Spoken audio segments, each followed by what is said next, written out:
Hey, I'm Brett with Indie Comics Dispatch and broadcasting from an undisclosed location deep within the Milky Way galaxy. This is Broadcast from the Dispatch.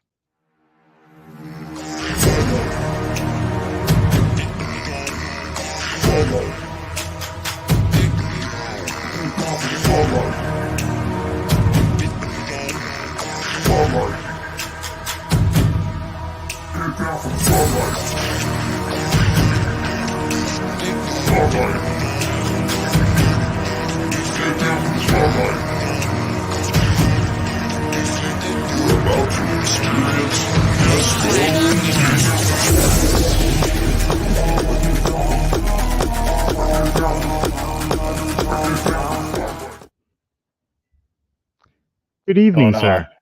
Good evening. Good evening. So I was just notified by Kickstarter like a few minutes ago that Cypher Team 1 was successfully funded. Yes, it was. Yes, it was. And people came out of the woodwork at the end there. Yeah, it was a little birdie by the name of Aaron from Catalyst. Thank you, by the way. People came out and got it to 2,500 right on the dot. So that means folks are getting Sway trading cards. That's fantastic. I can't wait to get mine. I expect it in the mail. Let's see. Amazon will deliver next day. So I'll give you till Saturday. Give me till Saturday? Okay. Yeah. I'll see what I can do. I've already started. I've already started getting the posters. But now, the cool part is since we did make it there, I feel super generous now. So I did have one idea for the t-shirt. But now, since I was in the military for 13 years, I know how to do military type t-shirts. So I'm like, maybe I should just change up. So you know how to do straight green t-shirts is what you're saying. Those are easy. But like the unit tees and stuff like that, whenever we have unit t-shirts and stuff like that. So you have like your unit patch right here, and then whatever your unit moniker is on the back and stuff like that. So I'm like, maybe I should do something like that for Cypher Team. That'd be cool. I mean, they are a special forces unit, the anti-terrorism unit. So it'd be dope instead of just having the logo on the shirt, be something bigger. So I love it. Yeah. So tonight, I hope you're taking good notes. I know I'm going to be taking good notes. Because tonight we have two great guests, and we're talking how to build a fan base. And I get this question a lot through direct message, especially on Instagram. How can I grow my fan base? And my biggest advice is always just post consistently and just talk to your fans. Talk to people. But this is just a common, really big question out there. And so I'm not a comic creator, but maybe one day, you never know. Tyr keeps telling me that I need to be. Will be. I'm gonna make sure of it. So I'm taking good notes tonight. What? I had to pull up YouTube so we could talk to the fans over there. So tonight I'm going to go ahead and introduce our guests, and we'll just dive right in with headlines first to warm everybody up. But first, let's welcome Sebastian A. Jones. What's the A stand for? Stands for Andrew. Hello. Sebastian Andrew Jones. Thanks for having me. There's another Sebastian Jones out there who's a writer, and I got to am I going to be Seth Jones or be really obnoxious and put the middle letter in? Obnoxious it was. Don't blame me. Sebastian is the founder and president of Stranger Comics, where their mission statement is to create stories with a philosophy of quality, where both story and art are sacred and authentic representation matters. His most well-known creation is the fantasy world of, you say for me, is it Sunda? Perfect, you got it. Yes. And its lead character, Niobe, currently in development at HBO. Congratulations. When collaborating with Amanda Stenberg, The Hate You Give, and Ashley A. Woods from Tomb Raider, Jones' Niobe, She Is Life became the first nationally distributed comic with a Black female author, artist, and lead hero in history. You can find more about him and his creations at strangercomics.com. Welcome, Sebastian. Thank you. Thanks for having me. And apologies ahead of time. Yes, we said it backstage. If suddenly I crash, Spectrum might be turning up any seconds. It's that day. But yeah, thanks for having me. I appreciate you guys. No problem. And from, I think, the exact opposite side of the country, we have TJ Sterling. Hey, what's going on, guys? Happy to be What's here. going on? What's going on? And so I mean, Sebastian answered, what does the A stand for? What does TJ stand for? Taylor James Sterling is my full name. I like it. Name. Yeah, absolutely. That no one calls me that. Friends and family have called me TJ since I was young, and because all the people who I'm making comics for, I consider friends and family. So that's where people call me that. So what you're saying is, you want me to call you TJ? Tyr can call you Taylor James. That is Spectrum, guys. I'm so sorry. One second. You're good. You're good. Go ahead. Can I put you backstage for a second? Yeah. Okay. No. Boop. TJ is the CEO of Ray Comics, a dynamic indie comic company that focuses on telling powerful stories about unique and diverse characters. He began his career working for the infamous Marvel Bullpen as production artist. Post working at Marvel, TJ would go on to create cover art for Dark Horse, interior art for Aspen Comics, and most recently sequential art for DC Comics Batman Giant Issue number 5. He's also the writer and illustrator of the ongoing comic book series Alchemist, published through Ray Comics. TJ's work can be found online at Ray, that's RAE, comics.com. Welcome, sir. This is your, I think, third appearance? Yeah. No, second. Yeah. Second. Yeah. Okay. Because I think the first one wasn't your Kickstarter live. I think it was like posters like right in the beginning. Yeah. And I got those books, man, because me and Brett, we had some serious. Well, I had some serious connectivity issues the first time we tried to do it, right, Brett? And then after that, we got it right, and it was perfect. So. The secret is to always use my laptop. Never use your phone, ladies and gentlemen. No matter how roast it to be, just use your laptop. It's better. Exactly. It is way better. If you're ever invited on the show, you can use your phone. We won't discriminate, but it's better to use your laptop. I will send them backstage real quick. Like, you're gonna go hide. So I don't know if everybody caught it, but Sebastian's people to work on his internet came right now. I don't know what that means for him in the show tonight. This is live, so we'll find out. You'll know as we know. Hopefully he can get back. I mean, I don't know who's working on his internet, but hopefully he can get back. If it was me, he'll be back. We should just add him back to the stream to hear what he's saying to people right now. That doesn't go there now. I can only imagine. I know the questions I get asked at work dealing with computers. I can only imagine. Are you in IT, man? I feel like I were you talking about being in IT? Yeah, I'm in IT. Yeah, so awesome. had to go into work today. Because quite a few of my buddies who are in the military do IT as well. I think it's one of those jobs where there's good flexibility in terms of if they have to get deployed or leave or come back. They can, obviously it's good stuff, and it's lucrative as well. So that's cool, man. Yeah, it is. It's like for me, this is definitely going to tell my age, but this August I'll be in IT for 21 years.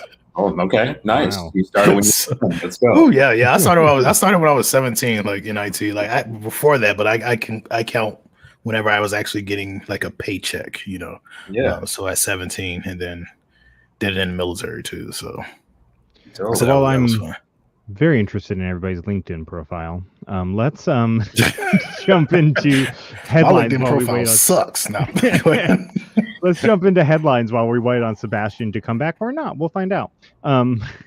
So tonight's articles all deal with fans, and maybe fans getting what they want, maybe fans not so much getting what they want. But the first story up is hold on, let me share my screen. I think I know what it is. I think I know what it is with that headline. That segue. So first story, you probably guessed it. Zack Snyder's Justice League, a victory for fans and comic book lovers. It's yet to be seen, actually, if it's a victory. We'll find out tomorrow, I guess. Could be a 4-hour waste of time. Yeah. I think it depends on the person. I know all the ratings and stuff that are coming out. People are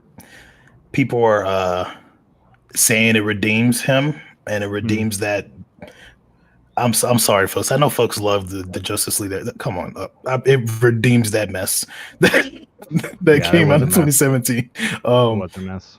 But I'm looking forward to it personally. I am a fan of Zack Snyder. I've always said if anything from Sovereign Comics became a movie, I would want him at the helm directing it because, you know, I got epic characters and they need epic scenes, and I think he'll do a great job at doing it.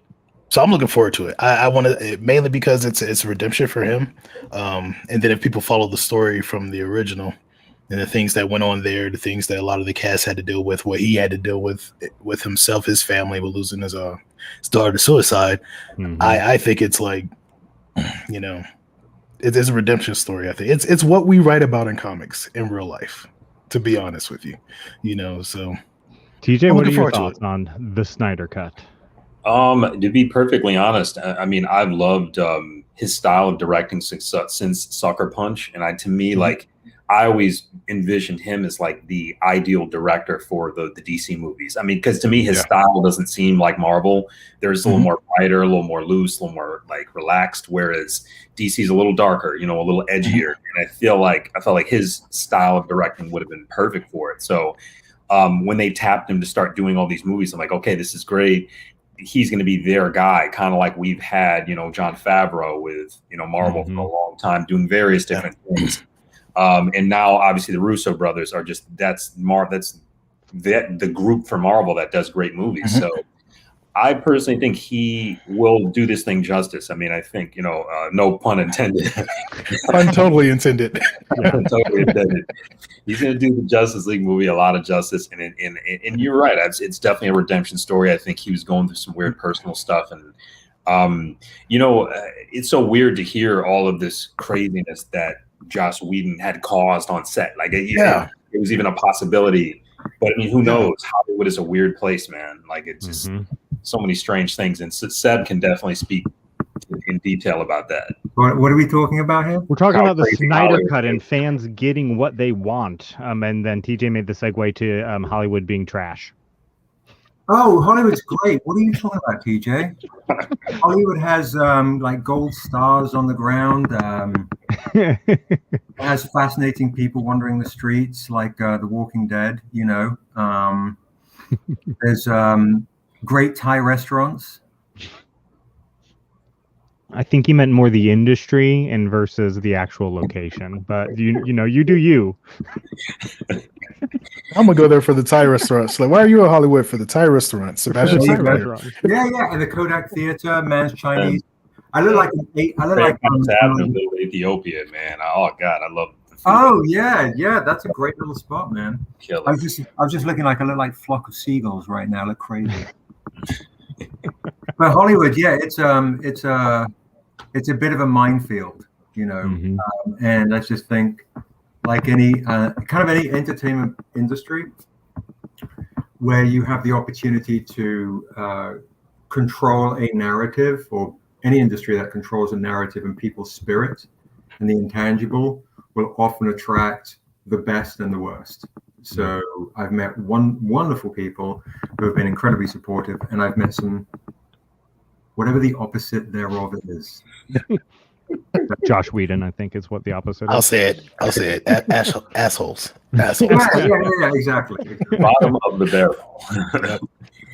Let's stick with DC for a minute here. This next headline comes to us from Screen Rant, and they say DC is demolishing continuity to give fans exactly what they want.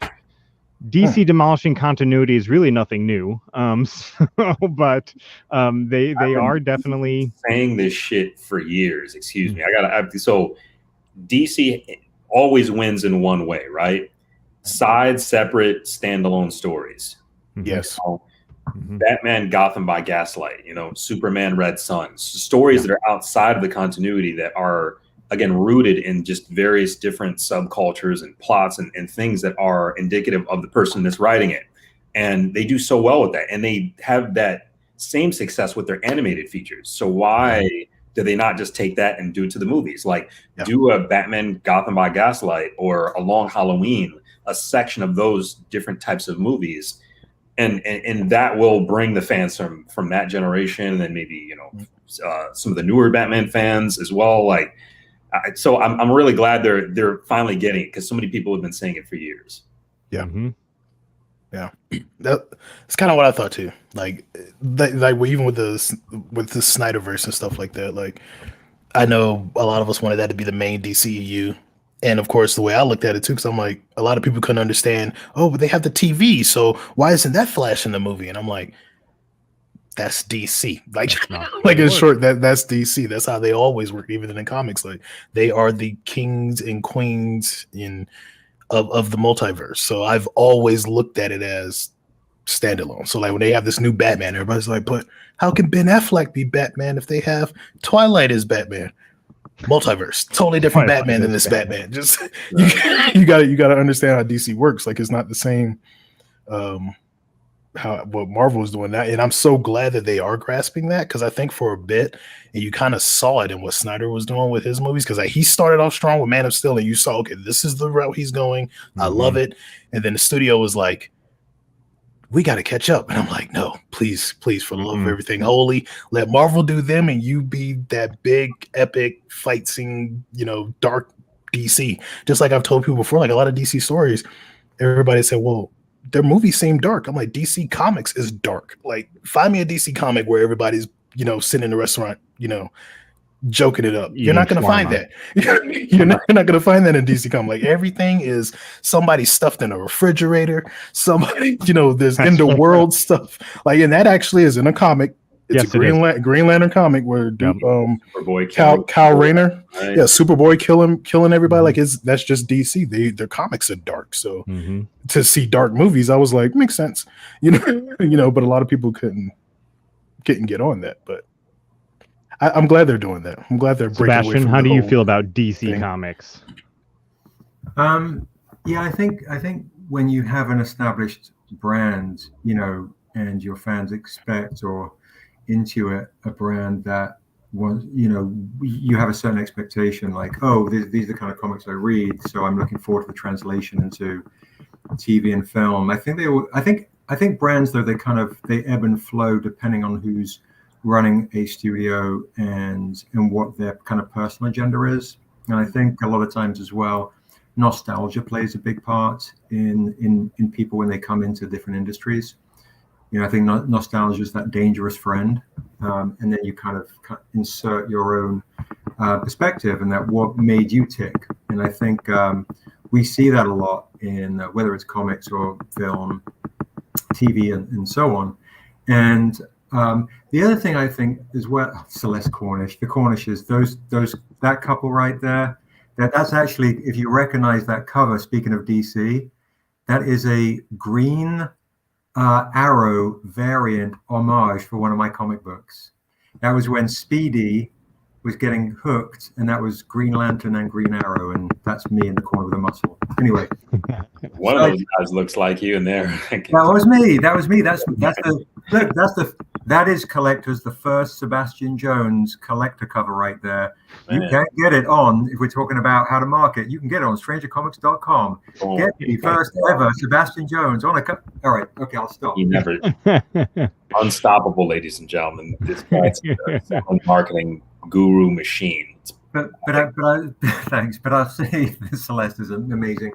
So I think the other thing to always factor in is why we always have so many repeats of new introductions to new universes is because of nostalgia. When we as creators read a story, we go, oh snap, that was a formative moment in my life. I've always felt, if I could do the origin of Superman, if I could do this, that, and the other, how would I do it? And I think that's just, as a fan, we get multiple perspectives of the same stuff, and then, well, snap, let's create multiverses so we can have this opportunity to have multiple reintroductions of same characters. And then I think it depends on the creator. And a lot of times I feel what is dark for one person is not the same for another. And if a filmmaker has a certain kind of vision for their own nostalgia, like for a time, I believe in when Wolverine was a hot ticket, it was like, oh snap! Now everyone's got to be dark. Everyone's got the same haircut. Everyone's got the there's a sound alike, and I think that trend will always be the same no matter the medium. And I think sometimes when people, filmmakers and creators and so on, we fall in love with our vision so much and think, well, snap! If I'm creating a movie, this is going to be the next 2 to 4 years of my life away from my family. This is what I'm going to say. And I think that those kinds of very real world situations come into play. Great answer. Great answer. Great. Well, let's dive right into it. Let's dive into building a fan base. And how can indie creators build a fan base that is interactive and engaging and supportive, especially when Kickstarters come around, right? So let's see. Let's try. We had some people preload some questions off of Instagram first. One of the best places to start is probably right here. It's a pretty generic question and probably not a good one. Where do I begin? Because I have zero idea and have no idea what I've been doing. And I think a lot of indie creators find themselves right there. So, TJ, I thought that was a great question. I thought that was a great question. Yeah, it's not a bad question. That is a perfect question, especially to start with. So TJ, you were going first with headlines. Let's keep it going. You first for this question. Where does somebody begin? Yeah, I mean, it's a great question. I mean, at conventions, I've gotten asked that a lot by younger kids that are creators that obviously see someone that looks like me that's creating, and it's like, oh man, this would be really cool. Did we lose Brett? I think so. All right. I guess I can wait to. Yeah, just keep going. Okay, you got it. So, yeah, I would suggest that if anybody who's watching this and does not have an idea of what they want to do, take a moment to think about what inspires you as a person. You know what I'm saying? Are you inspired by sports, martial arts? You know what I'm saying? Wrestling. Were you a big WWE fan? I mean, did you like Japanese anime? Did you like manga? Were you a big Dragon Ball Z fan? Did you like Evangelion? Like when you really start thinking about the things that inspire you as a person, and you do a serious brainstorming session, you write all that stuff down, and you can literally kind of see the stuff that you gravitate towards. And I think if you want to create something, you have to create something that you as a person can get behind, that you can be inspired by, because that's just going to keep the fire going each and every single day, because you're being inspired by the work that you're creating. And I did hear all that, TJ. I'm sorry, I hit a USB cable and knocked some stuff loose. So, but I was still here. So cool. Got too many cables, Brett. I know, I do. But yeah, I think that's pretty much it. I mean, just start with figuring out what drives you, what fires you up, and then really take a moment to write all that stuff down. Really do some powerful introspective thought of self to understand what makes you tick. And we also, I think, like-minded individuals attract other like-minded individuals. And Malachi was good, man. So yeah, it's a good place to start there for sure. Makes sense. Sebastian? Makes a lot of sense. Yeah, definitely. I echo TJ's sentiments. Is my mum always says, write what you know, or at least infuse the things that inspire you to want to create. Because I think what happens is we look at comics with the rose-colored glasses, and we look at our initial ideas with the rose-colored glasses, and we get really fired up, really excited. And we burn all this energy with the excitement of the initial moment. And it's almost like we're having first dates with our ideas. And then as we're like, oh, but she's kind of this and that, we make excuses, for these ideas to not continue then working on the relationship. And, and I think we also have to understand that an idea needs our time and attention, whatever it is. It needs to be nurtured. It demands attention. Much like a family member, because it's not going to develop, it's not going to grow, it's not going to take shape and blossom and so on.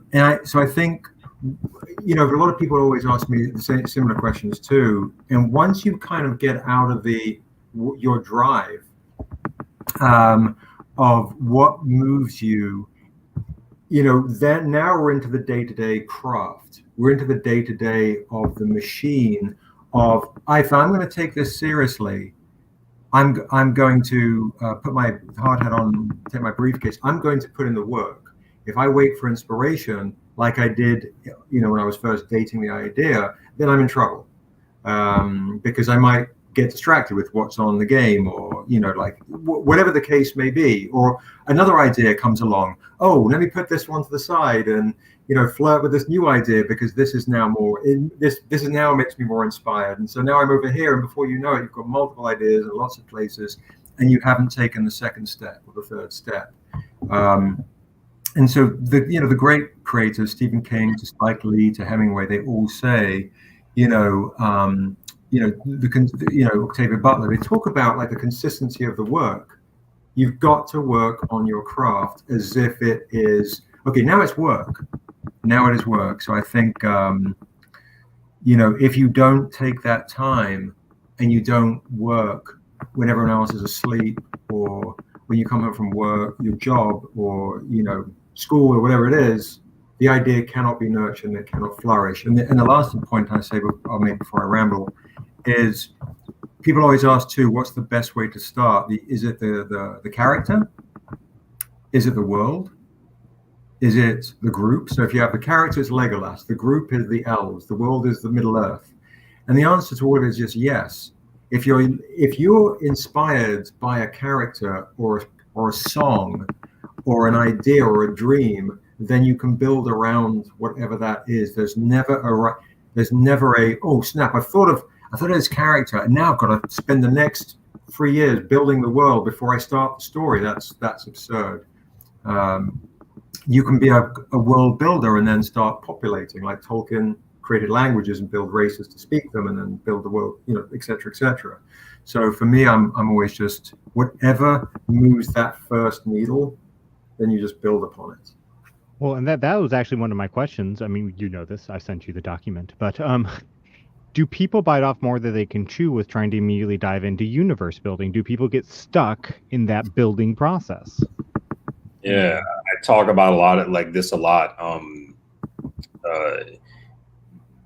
taking the time. First of all, shout out, hey Moana, Uraeus, what's going on? I see Brian Lambert, what's up, man? Not looking at the full picture first, looking at the smallest piece of that picture, because really it's a puzzle. Everything that we're doing is a puzzle. We're literally piecing it together to create our ultimate, ideal vision of what we want our movement to be. And it's one piece at a time. So instead of thinking about making a 10-book series or a whole entire universe, think about one character, and then think about, character 2, and then let's say a group of characters and maybe a backstory, and just go down the rabbit hole one step at a time and not rush it, I would say. I agree. I mean, for me too, when it comes to world building, I think you're going to want to enjoy exploring the world. So if you automatically think I have to have an entire universe built prior to dropping my first story, then you're almost kind of taking the fun of the exploration of that said universe, which you should spend the rest of your life exploring through the lens of the characters that you're creating. So once you kind of then come back to that, and you make your characters believable and relatable on a spiritual level, on a soul level, and even on certain surface levels, now we're cooking. Now, I can fuck with this character. They're going down these pathways. I want to explore the world through their eyes, and how do they view these next instances and these next landscapes and these next interactions. And the more you paint those pictures and the more believable your characters are, kind of like when we were in Star Wars, we're believing the backdrop because the characters are so relatable, you know, fathers and sons, the feeling of discardment, you know, the certain aspects that just ground us in like relatable themes to the character allows us to say, oh, okay, shit, I was, you know, reading one of Seb's books. I mean, like, it could be in a post-apocalyptic world. It happens to be in a fantasy world. But the heart of the story, to me, is always what is the most important thing. Is that it is the story, so you have a visceral, emotional connection, and therefore you believe the character and then the world they inhabit. So let's talk about the world they inhabit for a minute.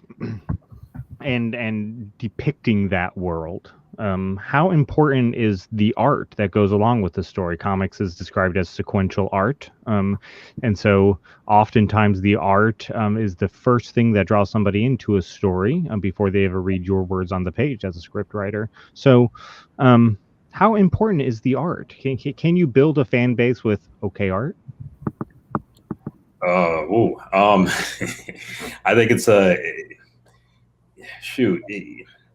obviously when you're starting any type of creative endeavor, it's really about doing something that makes you feel, you know, excited and turned on and inspired. But then also when you start, just like Seb was saying earlier, when you start getting into a professional space, you have to, you know, really get serious about making sure that your work can stand against other professional books. Because, you know, just like any other business, it's competitive, and, you know, people are very, you know, like art sticklers, and they you know, like you have to put your best foot forward. So you have to do anything and everything you can to make sure that each issue continues to get better. Because, I mean, I think all of us at some point in time, maybe it was our first issue, wasn't as good as we wanted it to be, or we thought it could be better. And then, like, subsequently, as more issues come along, it evolves and continues to get better. And I think a lot of times people will invest in what you're doing as long as they see the intention there. They see that, hey, this guy's going somewhere with his books, with his titles. I know the stuff that's going to come on next year is going to be even better, because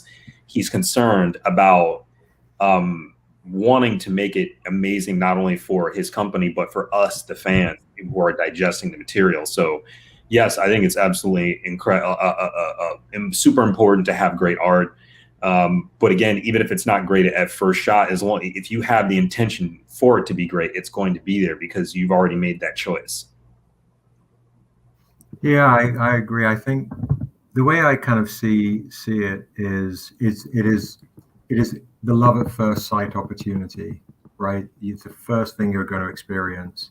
It's the first, like, I remember when I first saw this. And I think it's incredibly powerful opportunity. I think a lot of times too, people kind of forget the weight that a cover can have.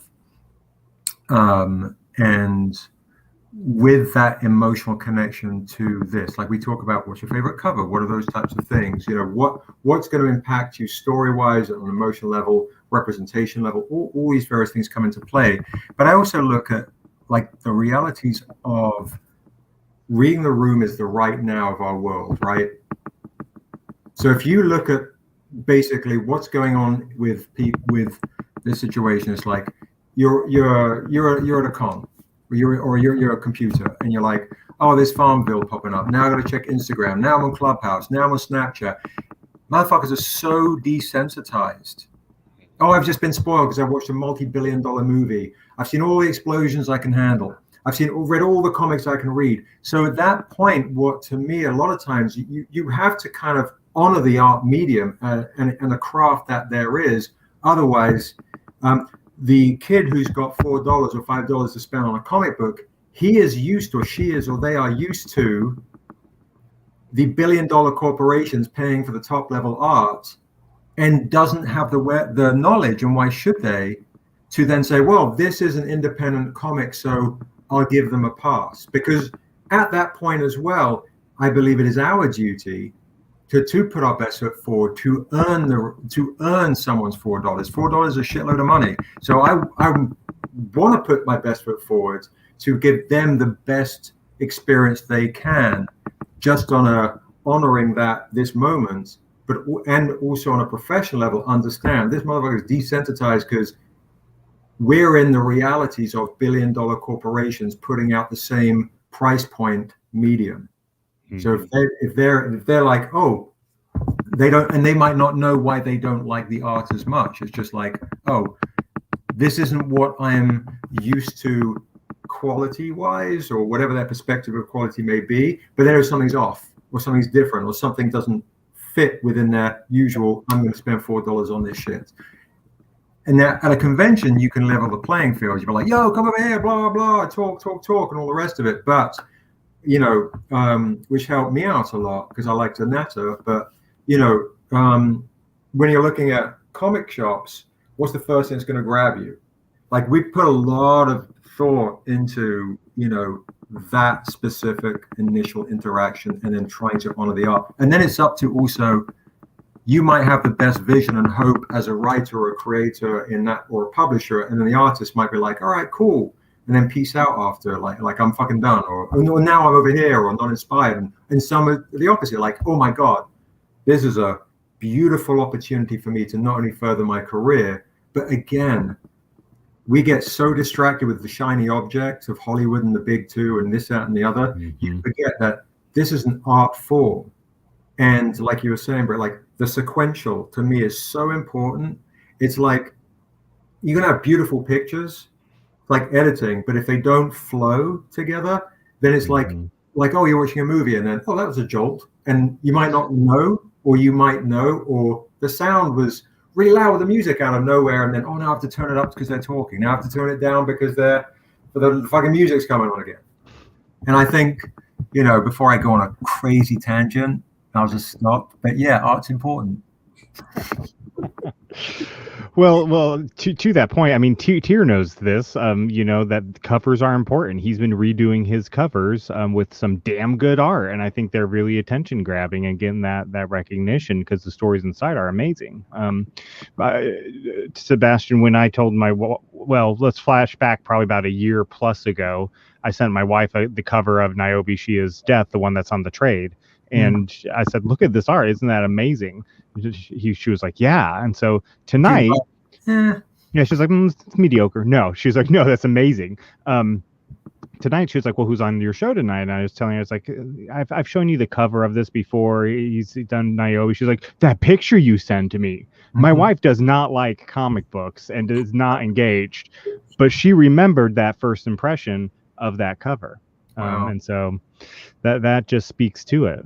I think people miss opportunities to thank you, and please tell your wife thank you so much. I think people miss opportunities to tell stories on the cover, because you can have the big splash, right? You can have, I don't know, like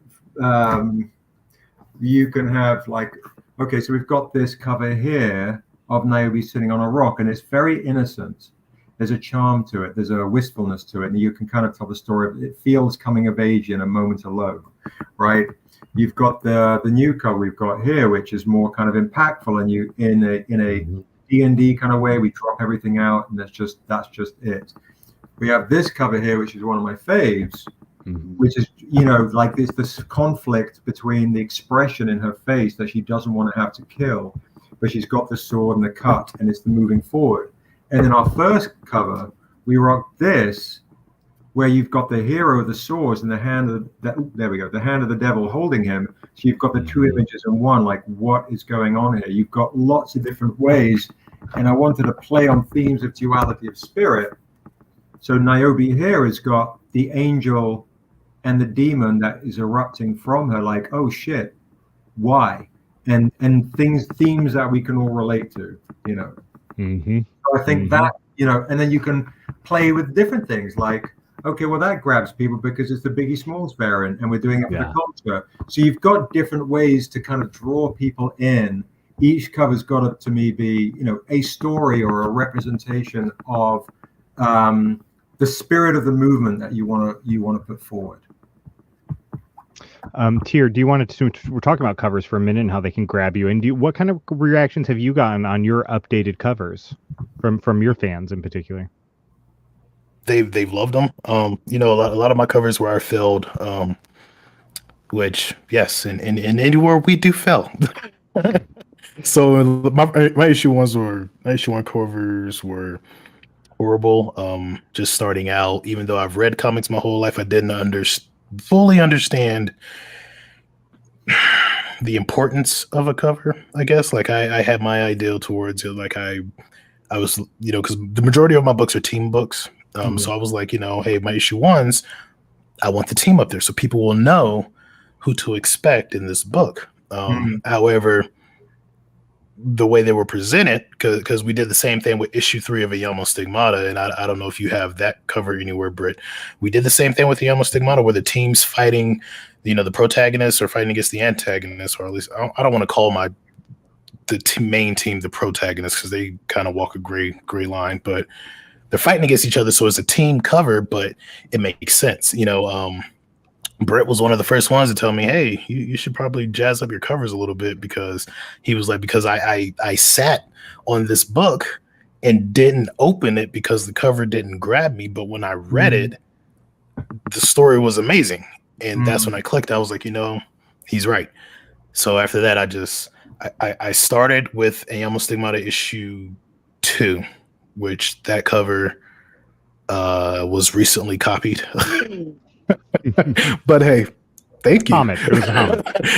Yeah, it was a homage, and I appreciate it. So, and then from there it started going up. So I mean, first impressions are everything, and in the world of art and sequential art, your covers are going to get people there. Doing that with issue 1 of Cypher Team with the recent Kickstarter, I think a lot of people who already had the book came back and backed the Kickstarter because the new cover was so dynamic and so different from the original. Also, I'm canceling the original cover, so I think a lot of people came because of that too. But the new cover was just so gripping. Not to mention, I did what you were saying. I started learning. Okay, tell a story with the cover, and that's what I did with all of the books after those issue 1s. And then whenever I went back and redid the issue 1 for Cypher Team, I was like, I'm going to tell the story. I'm going to have pretty much an event that's happening in the book on the cover. But if the person has never read the book before, they're going to look at the cover and say, what's going on? Why is this action? Why is this action happening? What is happening in this book to where something like this is going on? Why is this girl, why does she have this lightning dragon coming down behind her? What's going on? And that stuff, it grabs people. And I'm glad that I've learned that. I'm glad that I've seen it from individuals like you two, what you do with Alchemist and what you do in Niobe and all of your other books, Untamed and everything. I've paid attention and I've learned from it. And so I'm like, okay, I got to do something different, or else people are just going to look at my books and miss stuff because my covers suck. So, Celeste says that they started collecting Stranger for the art. Now we are physically incapable of stopping. That's what you call a drug right there, Sebastian. Yeah, addicted. Yeah. I want to take actually on that cover as an addict collecting the comics. That's funny. I want to take a moment to say, hey, if you like what we do here, if you like these panels that we present, we have a Patreon. You can sign up at patreon.com/IndieComicsDispatch. Search Indie Comics Dispatch on the Patreon app. Will come up. You can support the Dispatch for as little as $3 a month, and it really does help us pay the bills, keep things going, and maybe even be able to eventually pay some of our contributing writers. They would like that. Yes, they would. I want to go to Ben real quick on YouTube, writer, creator of Frontier Forever, if I'm not mistaken. Definitely wish I got in the game before COVID so I could have done cons. Do you have any recommendations for someone trying to get off the ground digitally? And he followed it up with, I love what I've written and my amazing art team. My first Kickstarter did really well, but feeling really stuck in terms of finding readers. Sebastian, let's start with you this time. Damn it. I like TJ to go so I can start sounding like we put our arms, all right. So, well, it's interesting because we built our company on the backs of conventions. Like we were known as, if you ask around, we were quite aggressive, right, TJ, at conventions. That almost like, oh, because to me conventions are fun in the sense that it really is. I don't have to know how to use StreamYard. It's just my will to sell somebody this book and then have an experience with them, and a real honest one. But since COVID's happened, we've had to kind of rethink everything. And if you want to come to a Stranger Con, our first online one, go to the Instagram. This is exactly what you need to do. I'm giving you the play-by-play here. So what we like to do is follow @StrangerComics on Instagram, go to the link in our bio, and click to the invite to the online convention. So what I just did is what you have to do is literally, what I do is do shitloads of personal messages. I get to know my community on a real one-on-one basis. And I said, okay, what I'd like to do is take that same approach, that same hand-to-hand kind of approach that I did at conventions, and earnestly reach out to people, especially in this time that where we actually need an opportunity to have community, as a pendulum swing, and then provide the best service I can. It might be giving away a free comic. It might be just saying, hey, I'm doing a live every Thursday on Instagram at 6 p.m. Pacific and 9 Eastern time, and then come to my lives and then engage with me. And I'm going to give you as much free knowledge as possible, maybe some deals and those types of things, and the opportunity to, because I really believe this massively. Comics always feel like community. And it's understanding that the internet is a frightening ocean where you can easily feel like you're getting overwhelmed and drowned in. And someone else has just posted a better shit than you, and oh fuck, and I'm now in my own box, and now I'm gonna write, and then god damn it, and now I'm looking at this chick, and what am I doing with my life? You know, it's such a rabbit hole of doom. Yeah. That if you look at that as well as a hard hat and briefcase, I'm only going to spend X amount of time on social media, because otherwise I'm going to be an insane person. But within that time, it's going to be constructive. I'm going to represent my IP the best way I can, and I'm going to talk specifically to other like-minded people. They could be comic people, and they can be people that are into the same culture as you that might not even realize they actually might like your shit. So you can reach out to cosplayers, sure. You know, it's like creating a Venn diagram for your IP of what flows within your circle. Like to me, like I have, you know, like another shameless plug, we do D&D Pathfinder games. So for me, I get to reach out to guys that like to roll, guys and gals and days that like to roll dice. So how can you embrace other aspects of culture and people that might not know that they could be engaged by a story that you are telling? So you create your Venn diagram, and then you speak, and then you interact, and then you invite them to get to know you. I'm sure that's why Clubhouse is blowing up, because people have an opportunity to just shoot the shit. Yeah. So it's just, you know, if you saw at conventions, I believe this is the playing field, is like in our booth, we had the chair, which means we had one chair.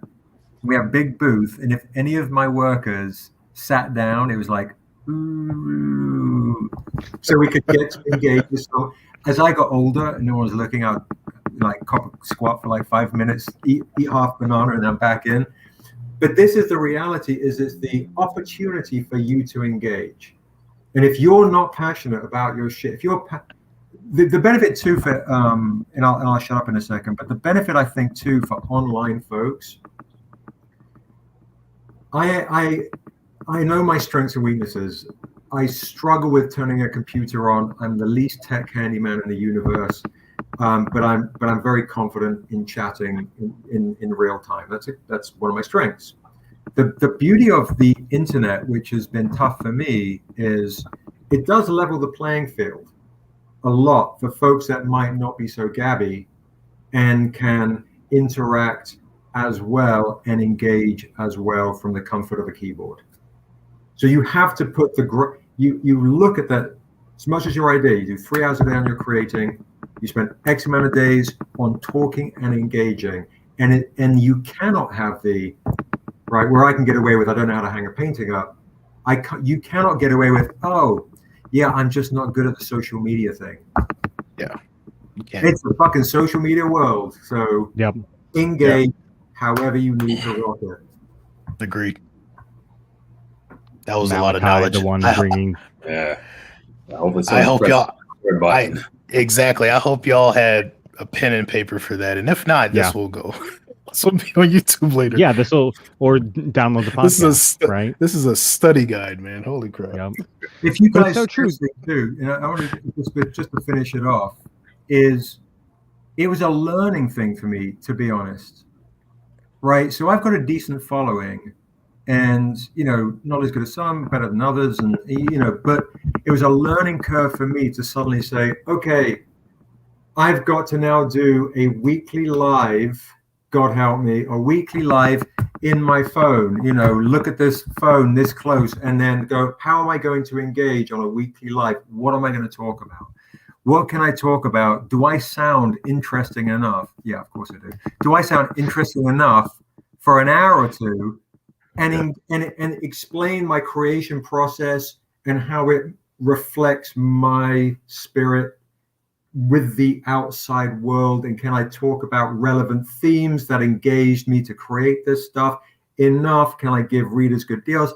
And I might have started off with about 20 on average on an Instagram live, and then it got to 25 and 30, 25 and 40, and then and now we've grown to the point where suddenly after three months of doing this, we do have this StreamYardy thing for the first time ever, and I suck at this stuff, so Brett, I'll be asking questions, to do our first ever YouTube live on Saturday as a Stranger Con. And I'm like, that's how we have an opportunity to engage. So if I can do this thing, and I know I have content, other people, if you've got an idea, and TJ, you guys were all touching on it earlier, I believe this is back to the con opportunity where you have an opportunity. I think like Kickstarter, Patreon.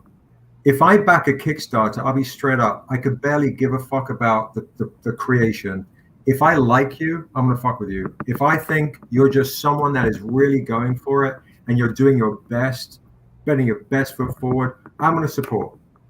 I've said it multiple times. People don't back projects; they back people. Yes. Yep. And that is the same now. That's why I think at cons we did well as well, because they thought, okay, this fucking crazy guy won't leave me alone, and he's passionate about his shit. Clearly, all right. What are you talking about, TJ?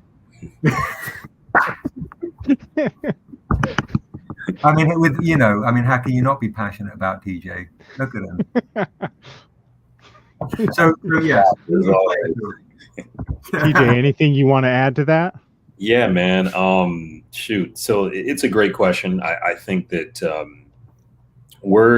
it's an interesting space. I mean, obviously the landscape has changed dramatically for everything in terms of events. There's no big events. There's no concerts. There's no this, no that. And some of it is happening, but like socially distanced. So like, so you watch a WWE, you've got these screens in the background and the fans are in through, their computers and stuff like that. And I do wholeheartedly believe events will come back at some point in time, but they're going to be either socially distanced, you'll have to have a mask or a certain vaccination protocol. So all that stuff is going to come back. So I think in the meantime, definitely budgeting your time online in terms of who you're interacting with, where you're spending your time, understanding the algorithms that each platform has, because Facebook's algorithm is a little different than Instagram or TikTok or Twitter. They're all a little different, and the amount of time and effort that you spend putting into those algorithms rewards you in a specific way. It's really kind of the same thing, even with Kickstarter. There's an algorithm to that, breaking that code the first couple of days in order to get that number as high as possible to stay visible, X, Y, and Z. In terms of what you can, besides you can be doing, that the logistical part of it, the creation part. I mean, use the time that you have to create as much as possible. I mean, I would say, perfect example, and this is just me because I'm a crazy person. I've written 4 scripts within the last 2 months. Usually I do maybe 1 every 3 months or so, because like I'm doing cons half the year and then drawing a book half the other year. But I'm like in this mode, I have all this time to not be at a con. So I'm going to create as much as I can, be an absolute beast at just getting it done, collaborating with editors, working with new artists, you know, building a community within the artistic community, people who are creating the work as well. So, and that brings me to another point of, there's nothing to me that replicates the organic experience you have with a one-on-one with connection with somebody at a convention or at an event or a store signing or any type of thing that's a one-on-one. I've been doing store signings for years. I've been doing free comic book day events for years. I've been doing cons for as long as I can remember. And that one-on-one connection really helps you build with a person organically, and you can get to know them. You can become friends with them. I mean, you know, I've gotten invited to weddings. I mean, when I haven't had a hotel to crash at or I couldn't find a hotel last minute because they're all booked up in San Diego, a friend swoops in, you know, a fan that has become a friend swoops in and says, hey, you know, stay on my couch, or, you know, come hang out with me and my kids. Like, that's the type of community. If you really genuinely, you know, care about them as a person and you know, their ideas and, you know, their life, it's going to pay dividends, you know, tenfold down the line, and not looking at them as a dollar sign. I think that's the biggest thing too, is putting yourself in a space when you're not thinking about how do I make my table money back, or how do I make this, you know, advertising budget back. Stop thinking about how you can make your money back. How can you serve the people who are buying your books and the people who are investing in you? Because just like Seb was saying this too, like, they're buying us and really what our vision is and what our ideas and our future is too. But ultimately they're investing, and they, you know, see it like we do. When somebody can walk up and say, hey, I see your stuff in an animated form or this, they're seeing the vision without you even having to shove it down their throat. So keeping it organic, you know, not having any expectations is definitely a good thing too, because I think, you know, you walk in with expectations, you're going to get let down, and you got to have a good time, man. Try to have a good time online. I know it's tough because I'm not a big online person. I'm a big creation in-person type of guy, but I'm slowly doing that where I am strategically, you know, spending X amount of time online during the week to reward the algorithm and, you know, get more fans that way. But also, one thing that really worked with is personal direct messages during Kickstarter campaigns, or really, and Seb was saying that too, like getting to know people on that level too. It's a little bit more difficult because sometimes people are like, oh, hey, well, I got to go, or I got to work, or I'm in the middle of eating. Like, you never will know what they're doing. But because if they're at a con, you have them, their complete undivided attention. But it's a, you know, it's a marathon and never really stops. So it's like, you know, follow up is a big thing. Continue to follow up. Remember folks, and again, really approach it from a natural, holistic standpoint. And I think whether you're doing stuff online or in person, you're not going to lose it all. Very good. Very good. So Tony Cade, owner of Challenges Games and Comics in Decatur, Georgia, great guy. He's got a Kickstarter going right now, so I know this question is near and dear to his heart. Sorry, gentlemen, we'll get your faces back in just a moment. He asks, after you launched your I love this, Sebastian. After you've launched your Kickstarter, how do you protect yourself from going crazy? I feel that if I'm away from the computer, I'm not promoting the campaign, but when I'm at the computer, I must resist constantly checking my pledges, and then I worry about not knowing enough in the community to be trying this. So. I think his question boils down to how do you trust in your community enough to know that your fan base enough to know that they're going to support you? Yeah, it's a great question. I mean, I'll just speak from my minimal experience, you know, because it's a lot, you know, easier to just be in and out with that one. But I mean, I lost my mind kind of during Kickstarter. I mean, I eat, slept, and breathed campaign life for a good month, and it was pretty brutal. Constantly checking pledges. If someone dropped a pledge, I was in their inbox like, hey, you know, is there anything I can do to keep your business? Is there anything I can do to, you know, bring you back? I'll give you some extra free stuff. Like, how can I, because I mean, I do care about them investing, you know, they obviously invested for a reason initially. So why not see it through? It's only a couple more weeks, but just understanding, Tony, that this is every single one of us goes through it. I think as time goes on, maybe the order in which you are executing your business plan through Kickstarter is a little bit more seamless, I'm sure, or maybe not. I don't know. I mean, I feel like you do it enough over and over again, it does become a little bit more seamless over time and maybe a little less daunting. But yeah, man, you're just go through it. You know, it'll be okay over time, guaranteed. Sebastian, any thoughts? Yeah, I just made an extra note, Tony, because I'm going to be doing a pledge to you. I'll do it tomorrow, and I'll do an update to our backers. So you'll get the Stranger Comics love tomorrow, Friday. And I think Kickstarter is this unique reality of understanding that it feels like a full-time job. And once you kind of have this realization that these next 30 days you are going to be, at the mercy of this moment, you should try and take the pressure off yourself, and diversify your time with continuing the marketing and continuing the outreach without keep on hitting the refresh button or watching in panic. Because it's what happens is, and I think we're all guilty of this doing Kickstarters, is when you have extreme highs or extreme lows, it's such an energy dump, right? So you build and build and build and build. The Kickstarter drops. You're excited. It drops. You're waiting for pledges to come in. You're hyped, and then suddenly you crash, and you've got this massive energy depletion. And if you can kind of try and be as level and calm as you possibly can, and while you do that, it's kind of like social media in the sense that how often are you going to keep checking versus how often are you going to keep promoting in other ways. So take all of the energy to kind of shift into maintaining the business of Kickstarter as opposed to the panic of the pledges, are they coming in? And if you've got your kind of your to-do list of what you want to do with your Kickstarter on a daily basis, and you hit those checkpoints, it's really all you can do. Outside of doing daily check-ins, like PJ was saying, okay, where are we at? I'm going to follow up with some key folks. Someone dropped out, I might check them in and say, hey, no problem if you play, blah, blah, blah. Just if you do come back, I have this option too.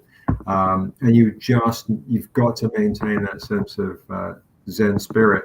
And that's why I'm always so severe with when I'm teaching Kickstarter is you have to be completely prepared as much as possible before you launch. Because once you launch, now you're just kind of going through the motions. You've done all your dress rehearsals. You've done weeks of dress rehearsal.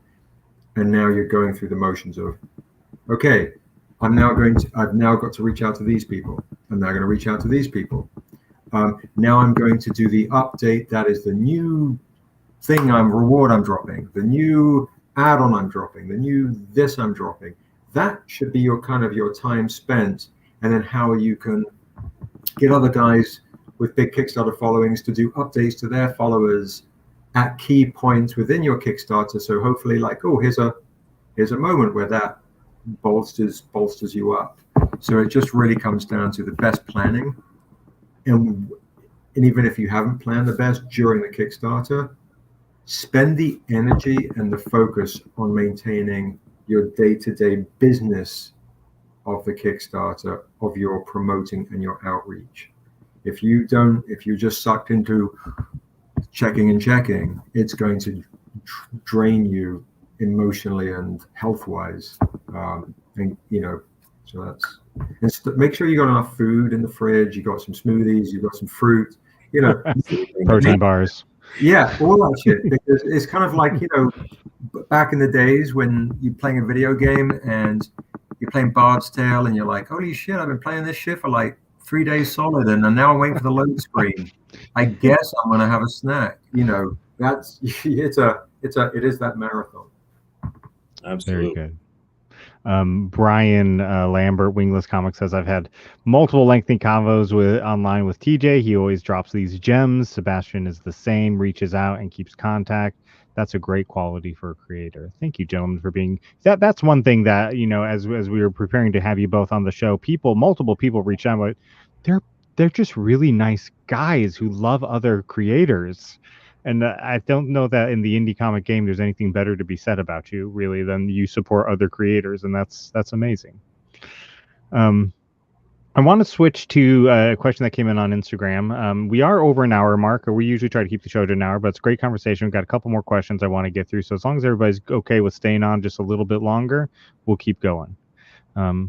So Wilson Lee of CNS Comics on Instagram asks, I don't know if Sebastian really left at that point to be funny, or if it was his internet kicking out, or what? We'll just, he's like, fuck you, going over an hour, bye. That was perfect timing regardless. TJ, was there ever a point, this is Wilson Lee, CNS Comics on Instagram, was there ever a point where you wanted to quit? And if so, what made you push through?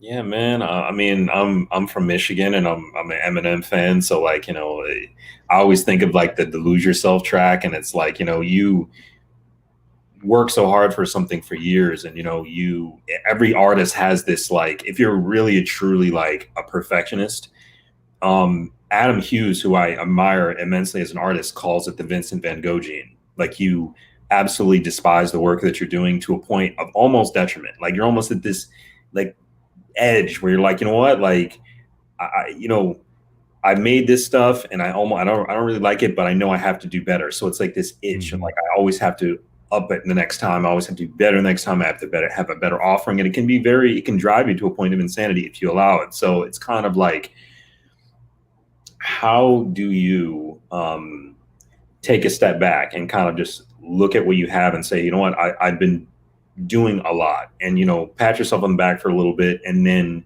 take that and then move on to the next level. And I think we all feel like quitting for sometimes, because comics is hard work.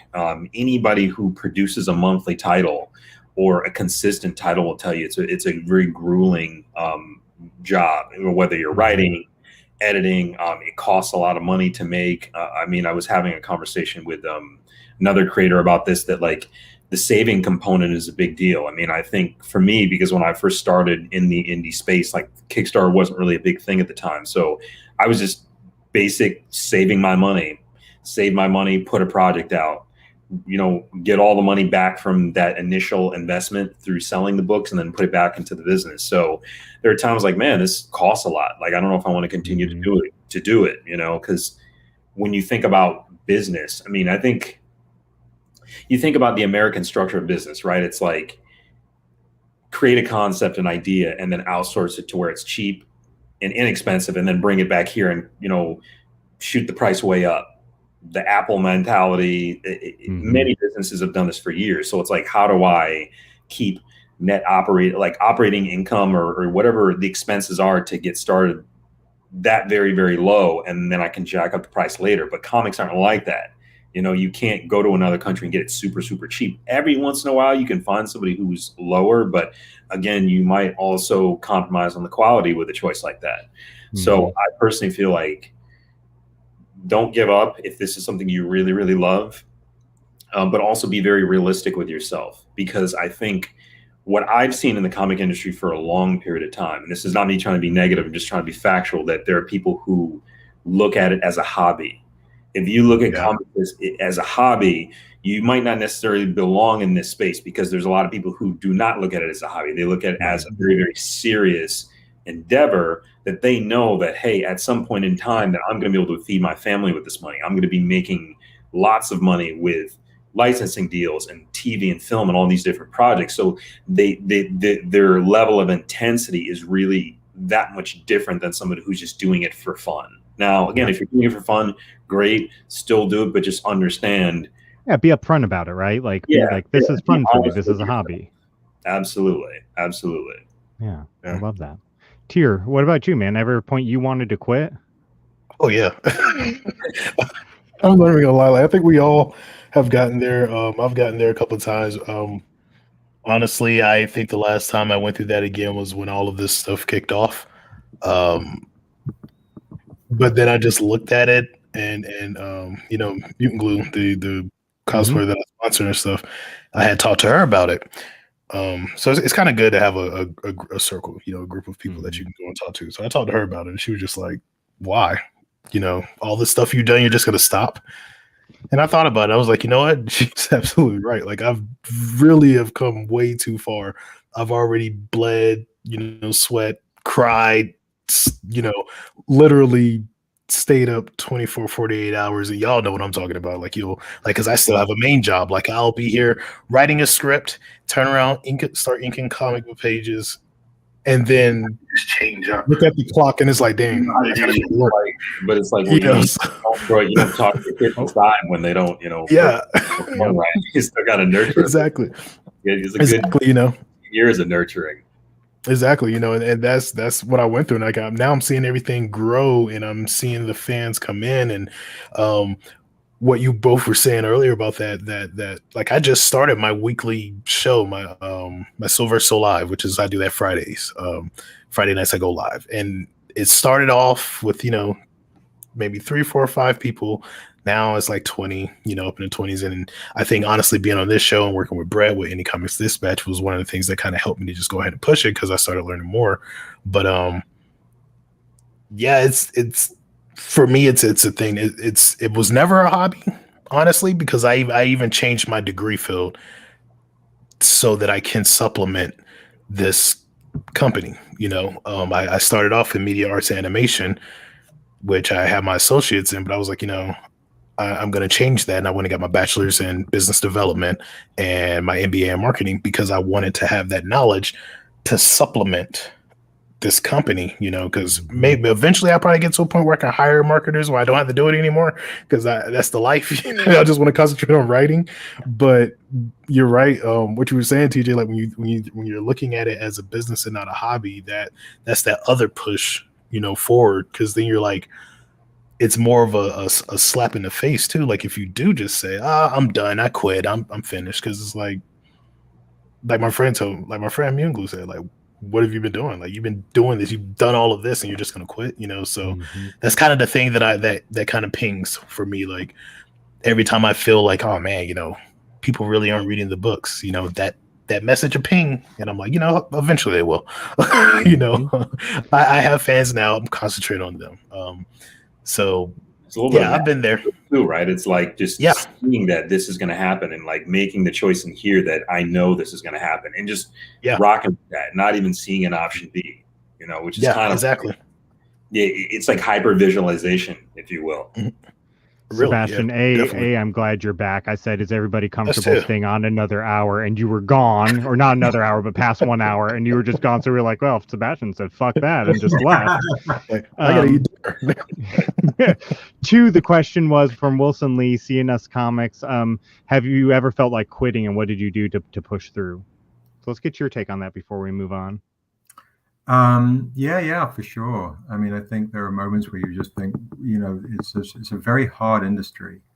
And I think, the hardest thing that when everyone asks me, what's the hardest thing about doing this, is your time. Your time is spent, every second that you're not, if you have a day job or school, is working on this. If it's your full-time career, it's a terrifying choice because there's profit margins are not great.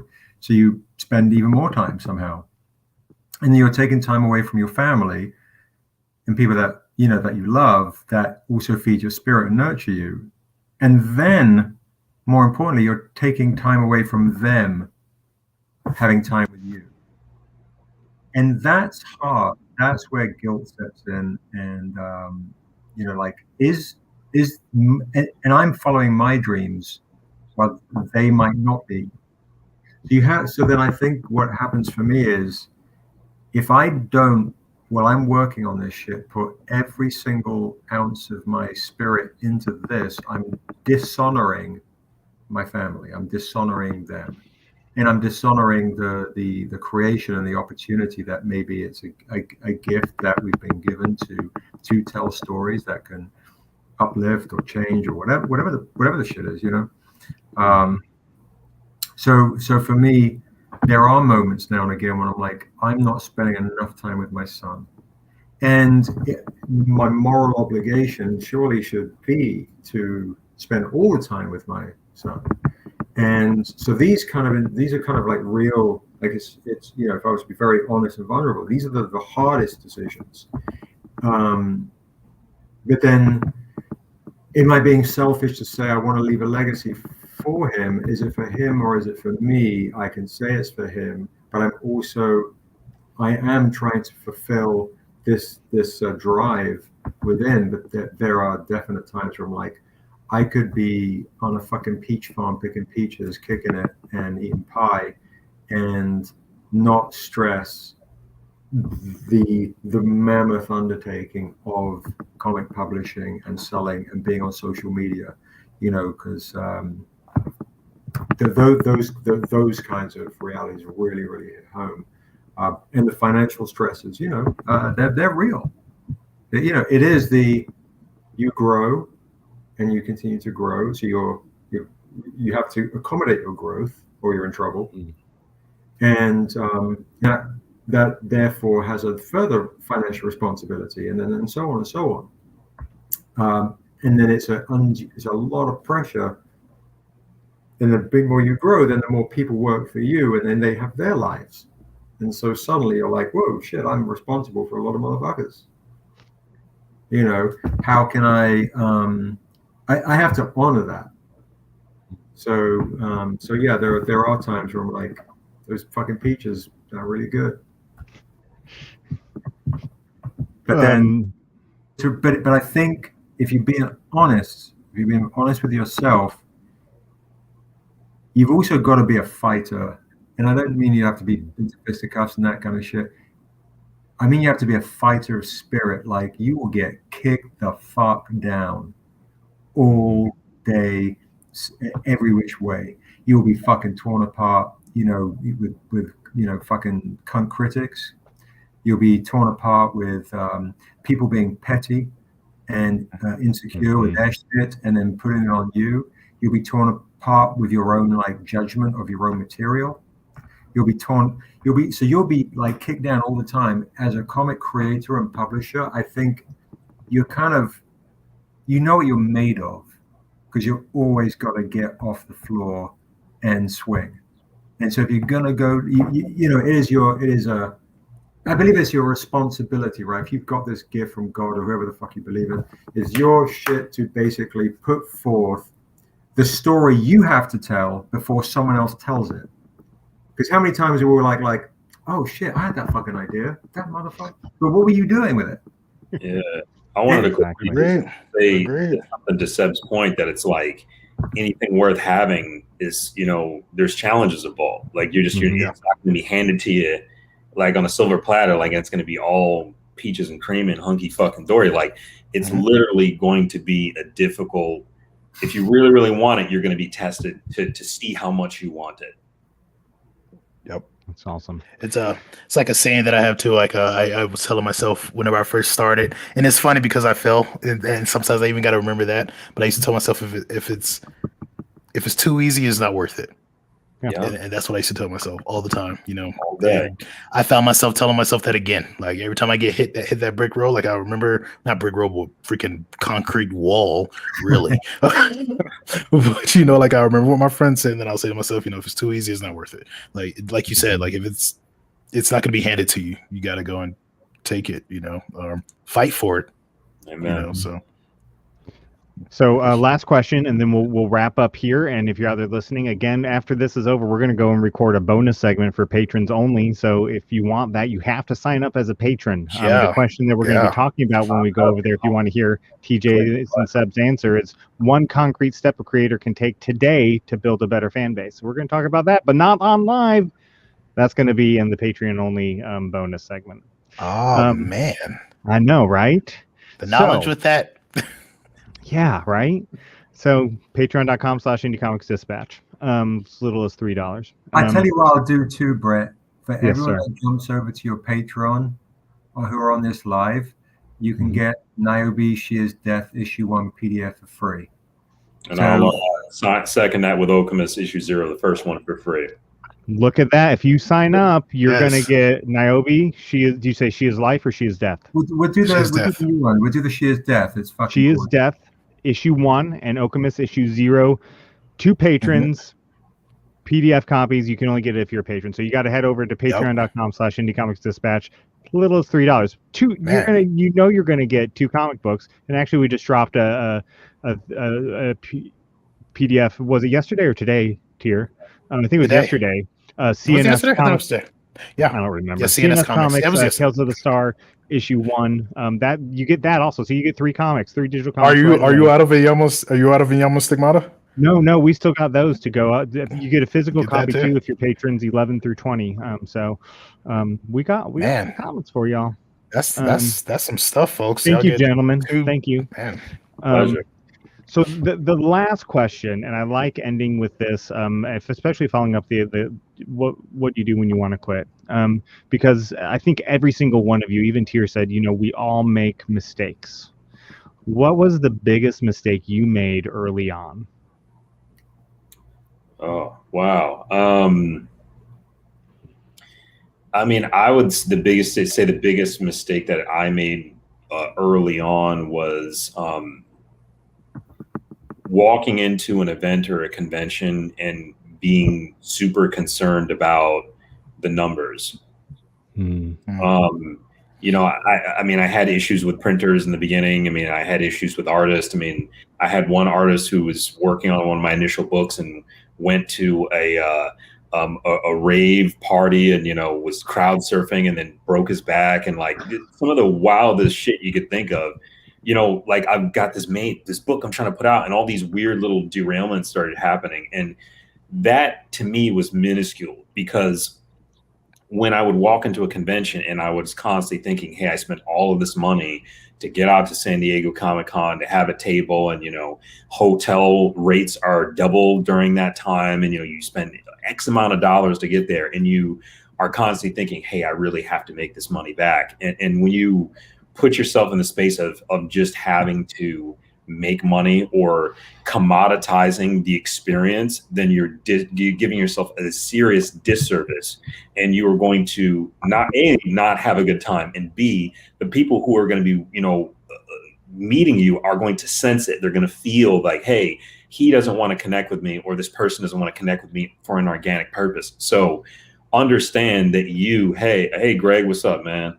That you have to approach every experience from a place of purity, and you have to really, really think about it as if, like, look, investing that's just what it is. You have to put a lot of money up front, and you really, really have to put yourself in a space that you're going to be okay with that you understand that this is the way it is, and it will pay dividends in due time. So patience is a big thing. So I'd say really just, shifting your energy to, being, a place where you are happy as a creator, as a person, as a business owner, and then also being patient, because everybody wants the entire series right now. It's the Netflix generation. They want to read everything, but like, it's not how life works all the time. Like, you really have to be patient. So I think patience is the biggest thing for me, at least. Seb, what was your biggest mistake early on? One I would say it ended up being a positive. So I'll just say I shopped my projects around to publishers that want, named publishers who wanted it, and but they wanted it because they thought it could be cool during Black History Month, and it was just some surface shit, some cosmetic motherfuckers. So I was like, oh, this was the inspiration. Okay, I'll start my own company, I guess. I think that it was a mistake in the sense, it would have been a mistake if I would have gone somewhere else, because I wouldn't have been in control of my vision.